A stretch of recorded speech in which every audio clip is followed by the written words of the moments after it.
Tuhan sertamu.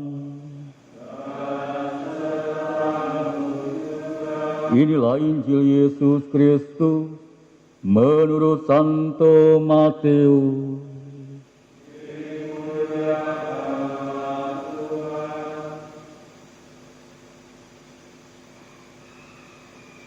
Pada suatu hari, Yesus melihat seorang yang bernama Matius duduk di rumah cukai.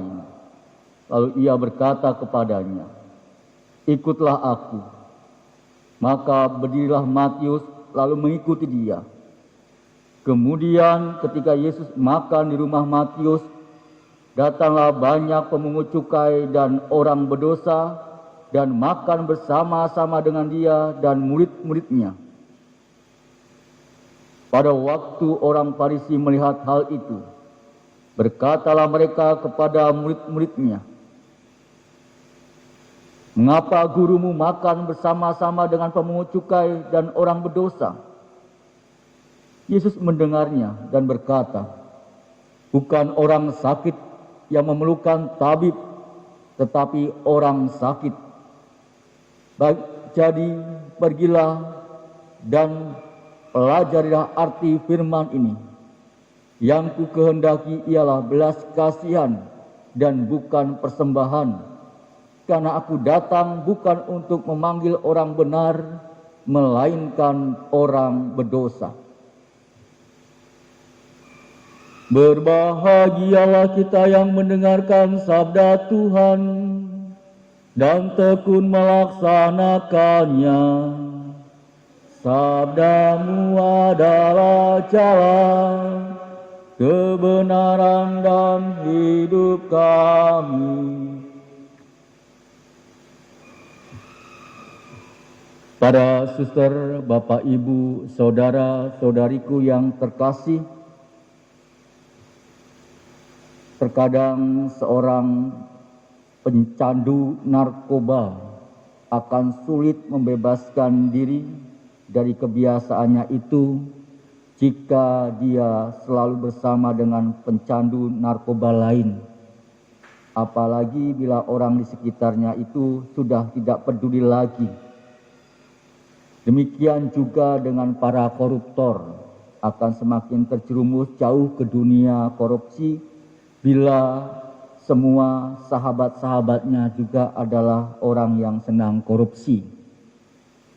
Pengalaman itu juga terjadi dalam hidup Matius sebelum mengikuti Yesus, di mana hari ini pestanya kita rayakan.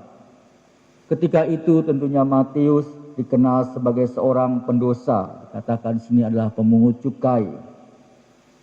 Kata setiap hari dia duduk di rumah cukai, itu merupakan gambaran bahwa hidupnya tergantung dari pekerjaan itu.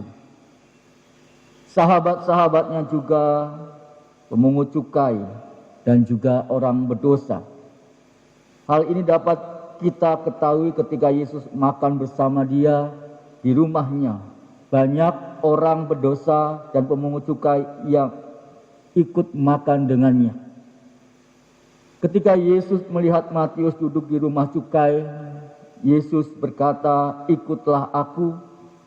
Tentu mendengar ajakan itu, Matius langsung berdiri dan mengikuti Yesus.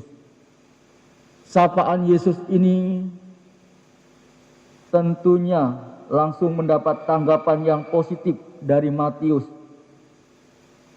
Mulai saat itu juga dia meninggalkan rumah cukai dengan segala hal yang berkaitan dengan pekerjaan itu untuk memulai babak baru, memulai hidup baru dalam dirinya.